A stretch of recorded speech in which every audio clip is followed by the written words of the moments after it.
ruas, avenidas, é a varrição, limpeza de boca de lobo, limpeza de bueiros, por aí vai. É um serviço público? São serviços públicos? Sem dúvida nenhuma, são serviços públicos. Mas então eu faço a pergunta, são serviços públicos específicos e divisíveis? O que você acha do serviço de limpeza pública? É um serviço específico? É possível identificar o contribuinte, ou pelo menos o grupo de contribuintes que se vale desse serviço? Você já tem dificuldade de determinar se é um serviço específico. Por quê? Varrição, limpeza de uma rua. Quem é exatamente o beneficiário?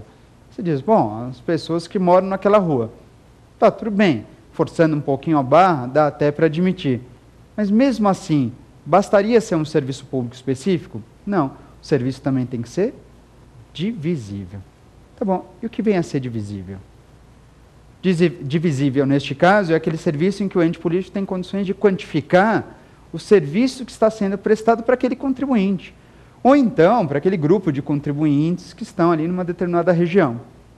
Se você mesmo forçando um pouquinho admitir que é um serviço específico, você não consegue afirmar que é um serviço divisível. Porque o sistema de varrição de ruas, quanto que eu preciso da varrição? Quem se vale mais desse serviço? Os moradores da região ou aquelas pessoas que passam todo dia naquela rua? Ou então, se eu passo 1 ou 2 vezes naquela rua, e mesmo assim, se eu faço de mês em mês, quem se vale mais o serviço? É possível quantificar o serviço? Impossível. E, portanto, o serviço de limpeza pública é considerado como um serviço indivisível. E se é indivisível, jamais poderá ser custeado através de taxa. Portanto, cuidado para não confundir o serviço de coleta de lixo residencial, que é custeado através da taxa do lixo, com um serviço de limpeza pública, que é custeado através da taxa de limpeza pública.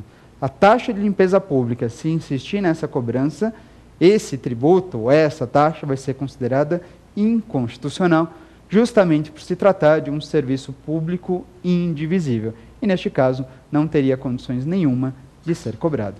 Perfeito? Ficou claro? De verdade? Vamos partir, então, para a nossa próxima pergunta? Vamos lá? Acompanha comigo. Professor, a cobrança do pedágio tem natureza tributária?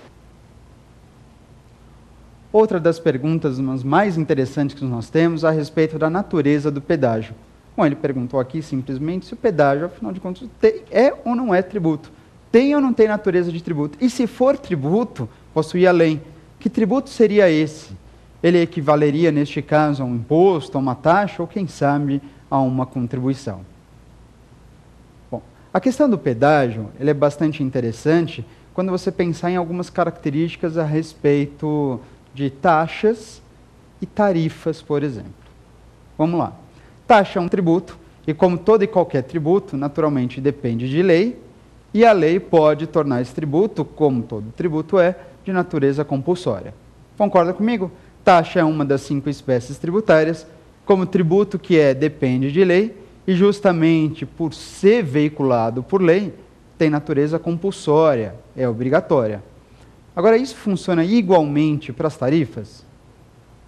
Bom, vamos lá. Tarifa não é uma das espécies tributárias, não é. E, portanto, se tarifa não é uma das espécies tributárias, ela, por correspondência, não depende de lei. E se ela não depende de lei, ela tem natureza obrigatória? Ela tem natureza compulsória? Não é tarifa. Tarifa tem natureza contratual. Tarifa, portanto, tem natureza facultativa. Perfeito?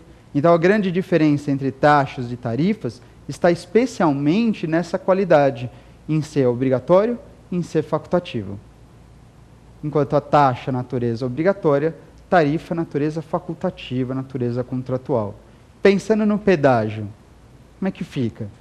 Se você quer chegar numa determinada cidade, um determinado destino, para onde só tem um caminho, e nesse caminho justamente existe a presença de um pedágio, você não tem como escapar. Você é obrigado a pagar o pedágio para chegar nesse destino. Se eu sou obrigado a pagar o pedágio, essa compulsoriedade nos leva a um tributo. E aí o pedágio seria um pedágio taxa. Perfeito? Agora vamos supor que para a mesma cidade que eu quero ir, no mesmo local que eu pretendo chegar, existe não um caminho, mas temos 2 caminhos. E aí? São 2 caminhos previstos. Um caminho é pedagiado, o outro não tem pedágio. Mesmo que seja um caminho um pouquinho mais longo, uma coisa é certa, eu tenho a possibilidade de seguir pelo caminho com pedágio ou o caminho sem o pedágio. Ora, se eu tenho essa possibilidade, se eu tenho a opção de escolher, então, caminho com pedágio ou caminho sem pedágio, então eu só passo, ou no caminho com pedágio, só vou pagar o pedágio se eu quiser. Bom, então aí ele seria facultativo. Mas se é facultativo, não pode ser enquadrado como tributo. Neste caso, ele seria enquadrado como tarifa. A questão é bastante interessante. Bom, às vezes você pensa num pedágio com natureza de taxa, às vezes você pensa num pedágio com natureza de tarifa. Ele pode ter realmente essas 2 qualidades. Entretanto, se você for bem observar o texto da Constituição, lá no artigo 150, em um dos seus incisos, a Constituição trata o pedágio como se taxa fosse. E como é que eu faço para perceber isso?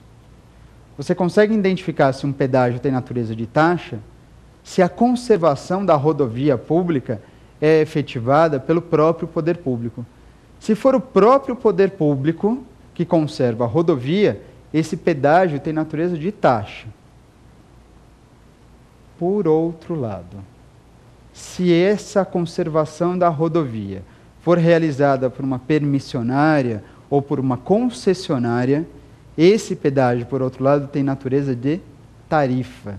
Se realizado por uma permissionária ou uma concessionária, esse pedágio, então, terá natureza de tarifa.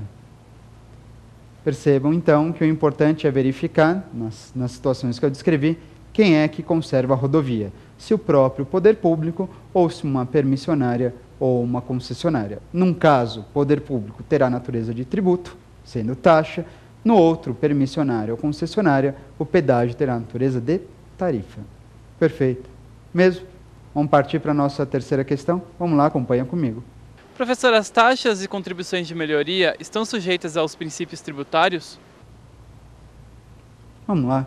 Mais uma das perguntas que às vezes você não pensa sempre em comentar, mas taxas e contribuições de melhoria pode até parecer muito trivial, mas taxas e contribuições de melhoria, por acaso, sujeitam-se aos princípios constitucionais tributários? Talvez você esteja pensando num primeiro momento dizendo o seguinte: bom, claro que sim, afinal de contas são tributos. Tá bom, mas o curioso é que, invariavelmente, quando se questionam a respeito de princípios constitucionais tributários, colocam na pergunta, nas provas, nos concursos, colocam como exemplos impostos. Dificilmente colocam no exemplo taxa ou contribuição de melhoria. Por isso, a pergunta do nosso colega foi bastante interessante. Sujeita-se ou não se sujeita a uma taxa, uma contribuição de melhoria aos princípios constitucionais tributários? E a resposta: se é tributo, e são classificados como tributos, correspondem à segunda e à terceira espécie tributária, taxas e contribuições de melhoria têm que observar os princípios. Quais? Todos eles. Olha só.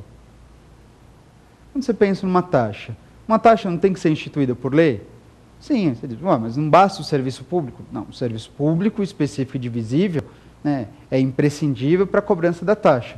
Mas não adianta ter o serviço público específico e divisível se não houver lei instituindo esse tributo. E tem mais.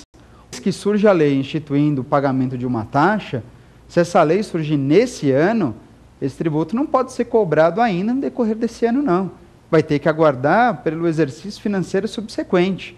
O tributo foi aumentado, foi instituído hoje, a taxa foi instituída esse ano, então só no exercício financeiro seguinte. Mas cuidado, que além de se aguardar pelo exercício financeiro seguinte, a taxa também não pode ser cobrada antes de decorridos 90 dias. Vou imaginar que nós nos encontremos justamente no final do ano, no final de um exercício financeiro. Se o tributo é aumentado no final do exercício financeiro, pode ser que para aguardar o exercício seguinte, basta ali uma semana, quem sabe baste um mês. Tudo bem, se o tributo é aumentado e instituído em dezembro, para o exercício financeiro seguinte, você tem um mês, você tem 30 dias.